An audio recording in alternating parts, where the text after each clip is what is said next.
My question is, if Nazism and fascism in Germany was so similar to Stalinism in the Soviet Union, why did Hitler consider Stalin his greatest enemy and consider that Lebensraum to the east was the way to go and killed sent 80% of his soldiers to fight the Soviets if they were basically the same ideology? Very good question, which is, if Nazism and communism are both leftist, how come they went to war? First of all, it's important to realize that ideologies that are very close to each other frequently do go to war. The Catholics and the Protestants, the Shia and the Sunni. The Shia and the Sunni are both in the house of Islam. They actually agree on 99% of theological beliefs, but they've been fighting for centuries. Why? Competitions over territory and power and so on. Remember that Hitler was a national socialist. The reason that Hitler hated the communists was not because they were socialists. He liked that part about it. What he didn't like is that they were taking their orders from Moscow. He saw them as traitors to Germany. So Hitler's priority was socialism in Germany. Now remember that Hitler, who went to war with Stalin, was allied with Stalin. So on the foreign policy domain, Hitler was perfectly happy to sign the Hitler-Stalin Pact and then violate it for reasons of national interest. So the bottom line of it is the fact that Germany and the Soviet Union went to war in no way refutes the idea that progressivism, communism, and fascism were all three sister movements that developed in Germany, in Italy, in America, and in Russia, all in response to the crisis of Marxism. The Republican Party has been nominating one Boy Scout after another. McCain, Romney. Romney is such an unbelievable Boy Scout. I mean, if I were writing his college recommendation to Texas A&M, it would begin with something like this: not since Jesus Christ.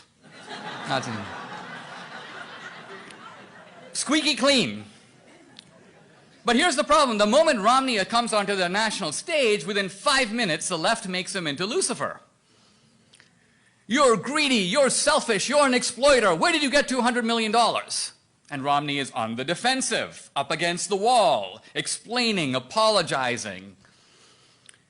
Now you notice that nobody makes this accusation against Trump.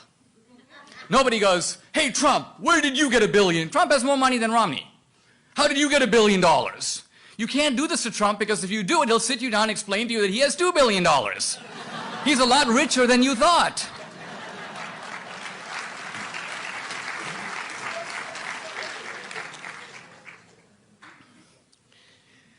So with Trump, this desire to hit back, I think, reflects a tendency in the Republican Party now to say, okay, if you gangsterize one side, the other side has to get tough.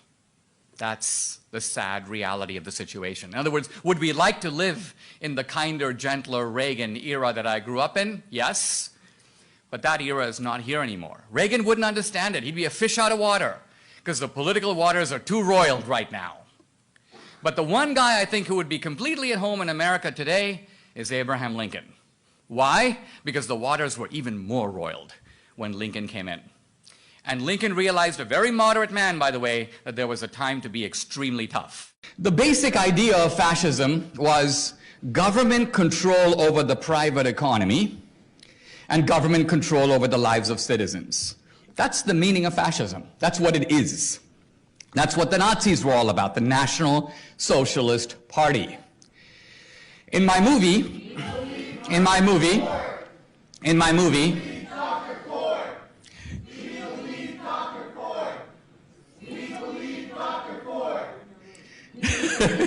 well,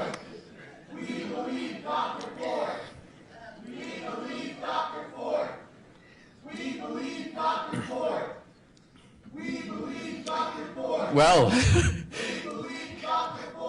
we have some Dr. Ford enthusiasts here. Let me ask you this question. Let me ask you guys this question. Well, okay, if you'll stop chanting, I'll address your point. Here's something interesting.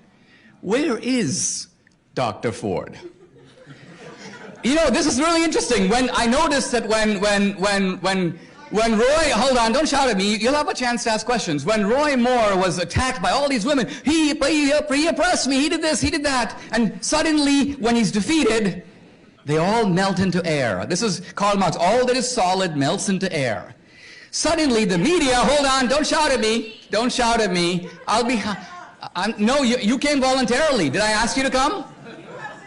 No, don't shout at me. I'm defending fascism. No, I'm exposing you as a fascist. Because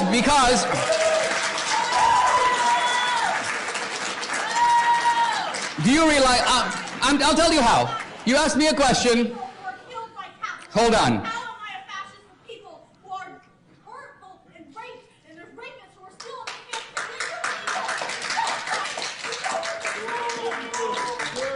Are you familiar with the black shirts in Italy or the brown shirts in Germany? Do you realize that they would go to campuses, goons, and would stand in the back of the room, and when somebody tried to make an intelligent presentation and answer questions, they would shout them down, yell at them, try to intimidate them, and count as success if they could get the event canceled and the speaker threatened. But see, the problem is, sometimes you get speakers like me who are not scared of people like you. We recognize your frauds. I recognize that ultimately you are afraid of ideas. You're not willing to engage with me. Yes, you're afraid of ideas. You're not afraid of fascists. You think I pose a threat to you? I'm an immigrant. I came to America with nothing. What threat do I pose to you? You've kind of thrown out some fairly incendiary facts or claims. The year before the Civil War, not a single Republican owned a slave. The big switch is a lie. Nixon's strategy is a hoax. We hear a lot about fake news, and you're talking about fake history. But I only hear you talking about it. Why don't I hear others? I don't see conservatives out in the street with their children's history books, burning them in a pile. I don't see students here at this university taking their history books and complaining about the falsehoods in it. So why is that? And would you be willing to come to this university and debate our top scholars on these topics? The answer is absolutely yes. Not only do I welcome that opportunity, but I will debate up to 6 opponents at the same time. My leading public critic on this, the Princeton historian Kevin Cruz, who says things like there was a big switch, and then when I point out to him that there wasn't, he says, what about Jesse Helms? What about Trent Lott? What about John Tower? And I say, well, let's not debate apples and oranges. Those men are not Dixiecrats. Just to find a Southern Democrat who became a Republican isn't going to make your case. You have to find racist Dixiecrats and show me that those guys, who are countable. If you Google racist Dixiecrats, a whole number of names will come up on your phone. We're talking about those guys. And so I told Kevin Cruz, why don't I come to your home campus, Princeton University, let's have a debate in front of your own students. You have all the advantages of being on your home ground. You're going to have the home team advantage. His response, I won't do it. He refuses. He says it's not the proper format to resolve these issues. Think of it. Debate is not a proper format to resolve an important difference of agreement. And I take that to really mean that what he's saying is, look, here at Princeton, we have enough leftists in the history department that we've got our students completely brainwashed. Your type is not going to be welcome here because the only thing you can do is make converts, and that's going to be incendiary for us. So we're not going to let that happen.